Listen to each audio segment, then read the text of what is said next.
Hello everyone, welcome to the IS Hub, and today is a great day for us. We have with us Deepika, who has got All India rank 151. Hi Deepika. Hello. This is a great day for you, and how are you feeling? बहुत खुशी हो रही है. I am feeling very very elated. वो PDF में अपना नाम देखना इतना स्ट्रगल के बाद, इतने समय के बाद, आई can't describe how that feeling is. तो बहुत ही ज़्यादा खुशी हो रही है.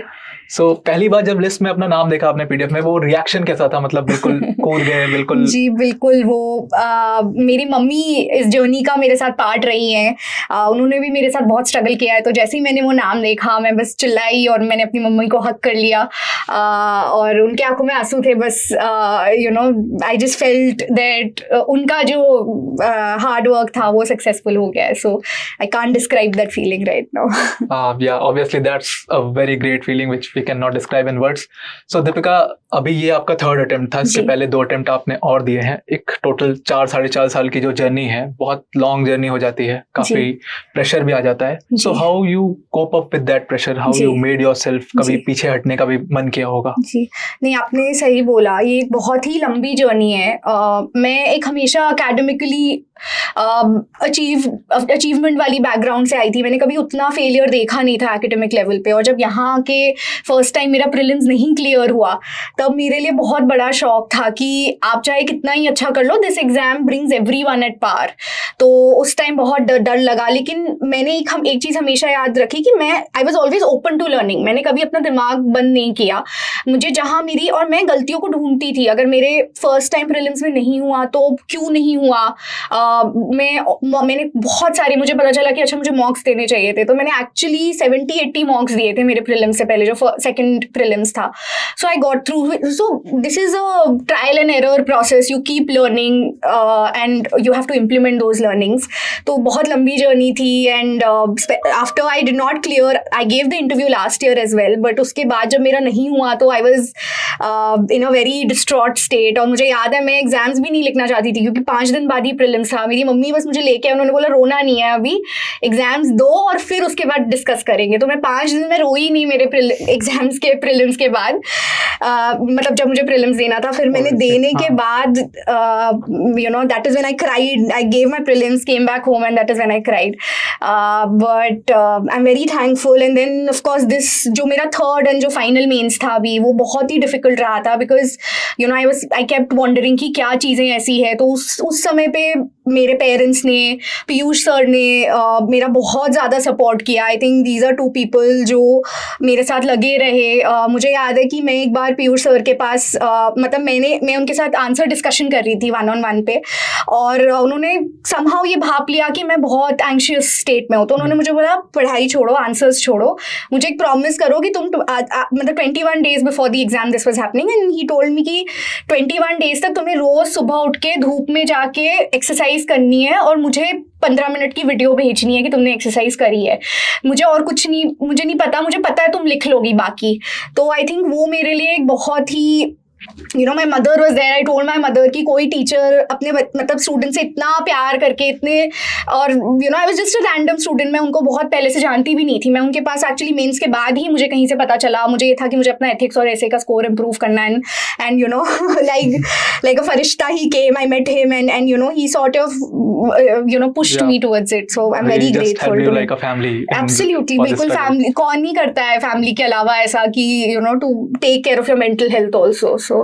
So आपने पिछला मेंस भी लिखा हुआ था, ये वाला मेंस भी दिया आपने. So दोनों मेंस में डिफरेंस क्या लगा? क्यों आपको लगा कि इस बार ज्यादा बेटर किया, सिलेक्शन हुआ? सो वो क्या बेटर पॉइंट क्या था इस बार के अटेम्प्ट में आपका?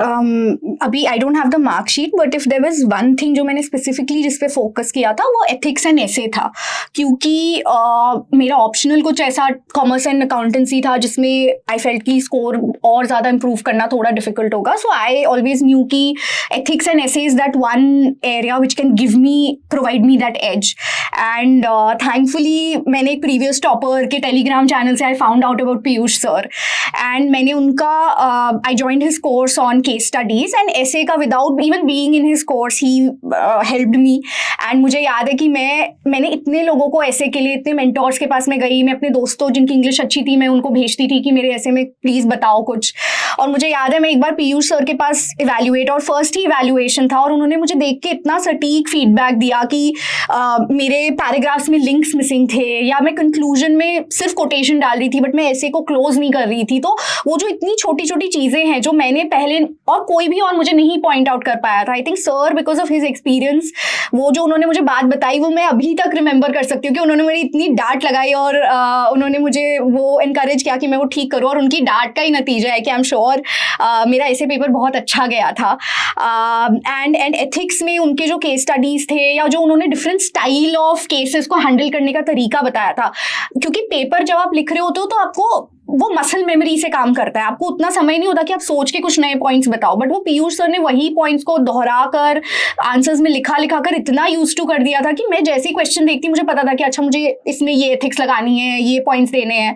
तो it's been I think that was that one area which made the difference for me at least this year, which I feel made the difference. बाकी तो मार्कशीट बताएगी। सो ग्रेट, मतलब Piyush sir helped you a lot throughout this journey. Absolutely, no, I am very grateful to him. So Deepika, अभी 28 को prelims है, like many of the aspirants are watching this video. Ji. So your last minute tips, what do you want to, मतलब उनको क्या आप देना चाहते हो कि प्रीलिम्स के पहले कैसा माइंडसेट होना चाहिए? आई थिंक प्रीलिम से पहले have confidence and faith in your belief. मेरे फर्स्ट अटेम्प्ट और सेकंड अटेम्प्ट में यही डिफरेंस था। इनफैक्ट थर्ड जो अटेम्प्ट दिया था मैंने 5 दिन की प्रिपरेशन में दिया था, उसमें यही डिफरेंस था कि मुझे बिलीव था कि मैं ये कर सकती हूँ। मैंने प्रीवियस ईयर के क्वेश्चंस का जो पैटर्न होता है कि किस हिसाब से आंसर किया जाए, या क्या कैसे आप ऑप्शंस को एलिमिनेट करते हो, वो चीज़ें मुझे आती थी, और मैंने वो बिलीव करके रैंडम गेसेस नहीं करने हैं, बट अपने ऊपर कॉन्फिडेंस रखना है, कूल रखना है। जो होना है रिजल्ट वो तो होगा ही होगा, but you have to keep faith in your belief and you have to trust the process कि आपने वो प्रोसेस ठीक से किया है तो आउटकम भी आएगा। And you have to perform to the best of your capability. जो सीसैट का पेपर है आजकल काफी लोग उसमें रुक जाते हैं, तो उसमें बहुत ध्यान रखना है कि आप ज्यादा धूप में मत बैठो, अपना ध्यान रखो ताकि आप बिल्कुल फ्रेश माइंडसेट से जाके उस पेपर को अटेम्प्ट कर सको, बिकॉज ऐसा नहीं होना चाहिए कि आपको वो धोखा रह जाए। तो आई थिंक ये दोनों चीजें काफी इंपॉर्टेंट है। And just have faith in the process. आपने प्रोसेस अच्छे से किया है तो I can vouch for this today when my result has come that you will get the outcome if you've performed the process, and don't be nervous. I think that will be my message for everyone. So Deepika, कई बार क्या होता है कि जब हम preparation कर रहे होते हैं या यूपीएससी एग्जाम की या किसी भी एग्जाम की प्रिपरेशन कर रहे होते हैं, मदर का एक बहुत बड़ा रोल होता है हम सबकी लाइफ में। सो वैसे ही मदर ने आपको भी सपोर्ट किया होगा। सो क्या आप उसके बारे में कुछ बता सकते हो, किस तरीके से वो सपोर्ट करती थी, क्या सैक्रिफाइसेस करती थी? बिल्कुल, आई थिंक पेरेंट्स का जो रोल है इस एग्जाम में वो अनमैचेबल है। कोई और आपको वो सपोर्ट नहीं दे सकता जो आपके पेरेंट्स दे सकते हैं। मेरे केस में स्पेशली मेरी mother she has only studied till her 10th standard, फिर भी वहाँ से वैसे बैकग्राउंड से आके भी इस एग्जाम की महत्वता को समझना वो और मुझे इतना सपोर्ट करना। मैं कई बार ऐसे आया जब फर्स्ट अटेम्प्ट में प्रीलिम्स नहीं हुआ, जब सेकंड टाइम इंटरव्यू के बाद जब नहीं हुआ, मुझे याद है मैं बिल्कुल टूट चुकी थी। मेरी मम्मी मुझे मैं सिक्किम में थी और मेरी मम्मी मुझे दिल्ली लेकर आई, और मैं जब भी एग्जाम लिखती थी वो मेरे एग्जाम के समय मैं अंदर बैठती थी और मेरी मम्मी बाहर बैठती थी। मैं उन्हें बोलती थी आप घर चले जाओ, पर वो कभी घर नहीं जाती थी, या मेरे साथ रात में जगना।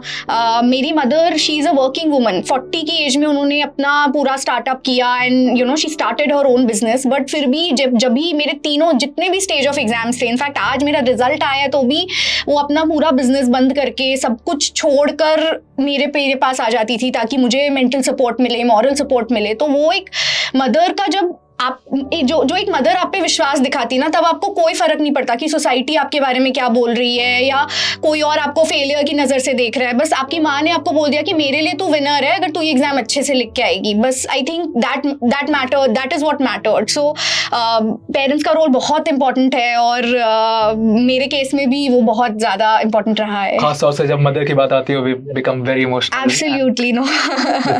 पापा बैकग्राउंड में जरूर थे, उनको भी सब पता था, ऐसा नहीं है, पर पापा लोग हमेशा बैकग्राउंड पापा लोग हाँ वो चुप रहते हैं, but So that's all, Deepika. It's a great day. Enjoy your day. And that's a great day for us too. So thank you and have a nice day. Thank you.